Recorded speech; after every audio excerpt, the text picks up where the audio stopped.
Welcome to chess, ladies and gentlemen. I appreciate you guys very much for stopping by. You know what? I did say earlier that I was only going to do that one video, but the video is actually doing really good. So I actually got motivated to do another video, man. So I appreciate you guys stopping by very much. As always, I address my people from the Philippines. So I will say, Maligi Young Pag dating sa my chess, ladies and gentlemen. Mabu hi to you. Kamusta na aking mga kaibigan. Magandang umaga. Appreciate you guys very much for stopping by. And so we do have Fabiano Caruana versus John M. Burke. And, you know, Fabiano Caruana is leading the tournament. So I'm not sure when him and Wesley So play, but I will guaranteed be doing that game for sure. But yeah, if you guys are ready to go, let's take a look and see what we have for this game. Did I finish? Okay, cool. All right. So we got E4, E5, knight comes to F3, knight comes to C6. We see bishop to B5. We got A6, bishop coming back to A4. So we do have the Roy Lopez, and it is the Morphy defense. Just Morphy's way of dealing with, you know, that bishop to B5, asking it what it wants to do with A6. We do see knight to F6, and then we do have D3. Of course, as you guys know, you can always just castle in this position, and then after the knight would be taken on E4, you hit a D4, move the pawn out of the way after pawn takes E4, and then be moving rook to E1, and you know, you are going to be getting your pawn back here, so it's not giving away a pawn, but, you know, Caruana decides to just go ahead and go D3. We do see B5 knocking the bishop back to B3. Bishop comes to C5, and this allows Caruana to go C3. Just, you know, create a little bit of, you know, lift for his bishop. We do have D6. Bishop comes to G5. We got H6. Bishop coming back to H4. And then we do have the novelty of the game, which is bishop back to A7. And I'm going to have to be completely honest with you. I do not agree with bishop to A7. It is just literally a wasted tempo. Basically, you're anticipating that D4 is going to come at some point. But the problem is, and something I'm going to tell you guys to be like weary of, you don't want to play. Okay, it's one thing to be prophylactic when you're playing the game, but it's another thing to anticipate what somebody might do, and they might not ever do it. Now, D4 does come in the game, but it comes in like 10 more moves after now. So bishop to A7 didn't really do a lot for black to get any further, you know, into the game. So like I said, bishop came back to A7, and then you have castles by white. Knight comes to A5. But since you created that little, you know, pocket for the bishop, you do back it up to C2. We do have G5. Bishop comes to G3. Knight comes to H5, and then we do see A4. You know, this knight is a little lonely here on the rim, so, you know, why not try to bust open the position? So we do see knight takes G3, pawn takes G3, and then we do have knight back to C6. Pawn takes B5, pawn takes B5, and then knight comes to A3, and we are attacking this slight weakness that black has in their position. Bishop comes to A6, and then we creep the bishop back over to B3.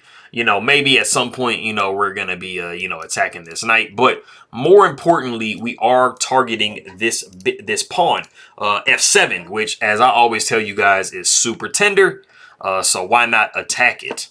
So the knight does come back to E7. And then now we do see D4. So like I said, I mean, you know, this is like 9 moves later that D4 actually comes. So it's not that crazy of a threat. So like I said, I mean, that bishop to A7, it didn't really do a lot for black to try to either get castled or, you know, get further out into the game. And I mean, black, you know, they do kind of have both of their queen and king side both kind of like opened up. So the king doesn't really seem like it's going to be very comfortable in either side of the board. Pawn takes D4. We see knight taking D4. We do have B4. Because, you know, we were double attacking this pawn. And, you know, we got to try to do something, you know, to get some, you know, protection going on. So we do see B4. And this is hoping to, you know, damage the pawn structure that white has. And it is going to do so. But, I mean, it's not really that crazy of a situation. Knight comes to C4. Bishop takes C4. Pawn takes, bishop takes C4. And then we do have castles by black. And then Caruana just says, I'm going to go ahead and take on B4. I'm going to be up a pawn. I have a pretty comfortable position. You know, my knights are, my pieces are good in the middle of the board. You know, I do have an open file for my rook. So, I mean, you know, Caruana is definitely going to be playing on all of these pluses. So pawn goes to d5. You do see pawn takes d5, and then you actually see queen to d6. And you definitely want to be careful. You know, you don't want to do something like knight takes d5, because knight to c6 is going to be very disappointing.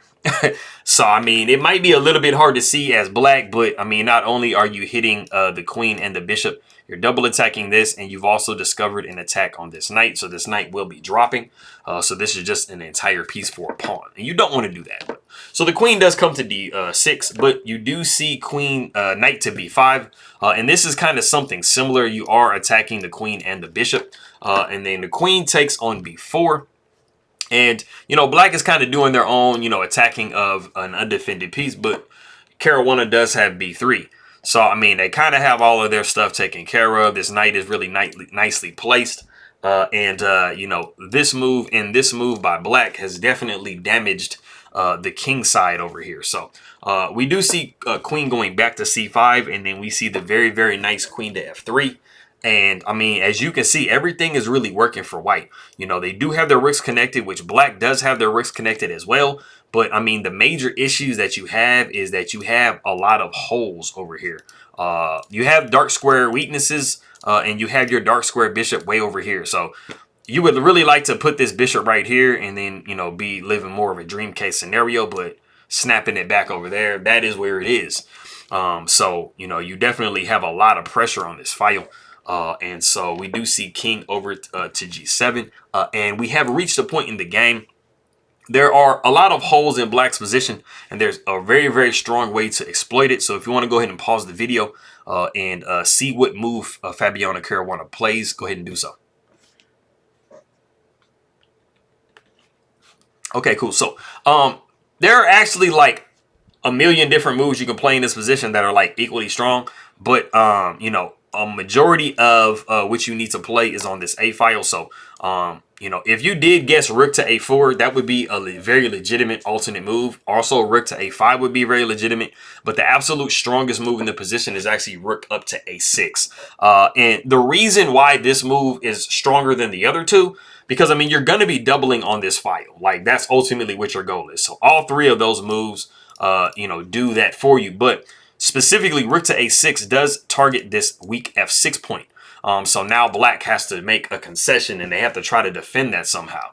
And so we do see f6, and then this does allow rook f to come to a1. Now, if we back up, you also did have the ability to go bishop down to b6, you know, encouraging a trade. Your rooks are connected and stuff like that. But this is actually going to be causing some problems for black.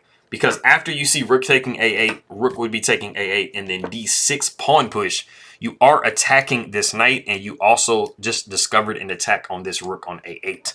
So there really isn't a good way to block this, you know, situation. So you really kind of have to go f6.